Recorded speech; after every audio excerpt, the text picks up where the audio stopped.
আজ 22শে শ্রাবণ বিশ্বকবির মহাপ্রাণ দিবস। তার প্রতি আমার শ্রদ্ধা জানিয়ে আমি কবি বরুণ হালদারের লেখা একটি কবিতা 22শে শ্রাবণ আবৃত্তি করছি।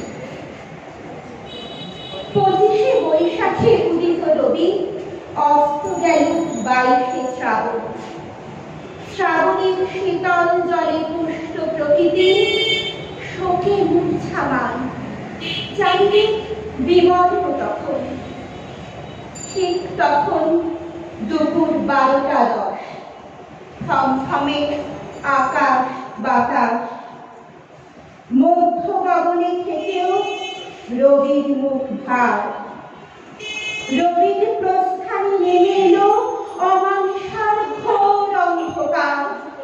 হায় হায়, এ কি হলো, এ কি হলো! এই বুঝি নিভে গেল সহস্র রবির আলো।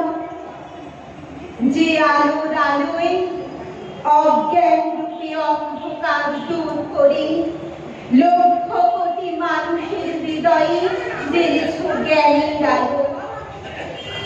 তোমার অক্ষর অমৃতের ধারা সমগ্র ভূভাগে সাত সমুদ্রে সেকাল একাল সাহিত্য জগতে রাজাধিরাজ মহা হিমালয়। তুমি শোকের পরে শোক জীবনে, সবই মিথ্যা আফসোস। তুমি তো বুঝেছিলে মৃত্যু তো মৃত্যু নয়, এ তো আসা যাওয়ার খেলা। পৃথিবীতে সীমিত সময়ে কত কিছু দিয়ে যেতে হবে। তাই তো শোক ভুলে কলমে কাটতো তোমার বেলা। উজাড় করে সব কিছু দিয়ে চলে গেছো অমৃত লোকে আমাদের ছেড়ে। নয়নে তোমার দেখার সৌভাগ্য হয়নি। তোমার সাজানো সমুদ্রে ডুব দিয়ে তাই দেখি তোমার প্রাণ ভরে। মাঝে মাঝে প্রশ্ন যাবে নিজের কাছে, রবীন্দ্র সমুদ্র অকাল কই কিনারা নাই। তাই তো বলি প্রাণের ঠাকুর, তোমায় বোঝা এক জন্মে আমার সাথে নাই।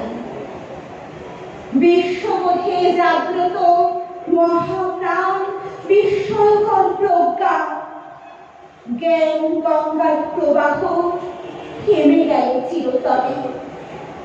চলে গিয়েও তোমার হলো না যাওয়া। হে কবিগুরু, জাগ্রত তুমি জগৎ জুড়ে। দুঃখের দিনে কিংবা বিচলিত ক্ষণে গীতাঞ্জলি গীত গীতানের পাতা ছুঁয়ে জুড়াই মন প্রাণ। তোমারই খুঁজিতে ঠাকুর, তোমারই কবিতা গাই, তোমারই গান। 22শে শ্রাবণের পূর্ণ লগ্নে তোমার পুষ্পরক পৌঁছই অমৃত ধাম।